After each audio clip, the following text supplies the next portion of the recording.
وہی دونوں مشرقوں اور دونوں مغربوں کا مالک ہے، تو تم اپنے پروردگار کی کون کون سی نعمت کو جھٹلاؤ گے؟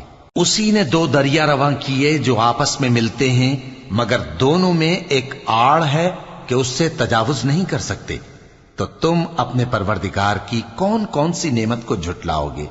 ان دونوں دریاؤں سے موتی اور مونگے نکلتے ہیں، تو تم اپنے پروردگار کی کون کون سی نعمت کو جھٹلاؤ گے؟ اور جہاز بھی اسی کے ہیں جو سمندر میں پہاڑوں کی طرح اونچے کھڑے ہوتے ہیں، تو تم اپنے پروردگار کی کون کون سی نعمت کو جھٹلاؤ گے؟ جو مخلوق زمین پر ہے سب کو فنا ہونا ہے، اور تمہارے پروردگار ہی کی ذات جو صاحب جلال و کرم ہے باقی رہے گی، تو تم اپنے پروردگار کی کون کون سی نعمت کو جھٹلاؤ گے؟ آسمان اور زمین میں جتنے لوگ ہیں سب اسی سے مانگتے ہیں، وہ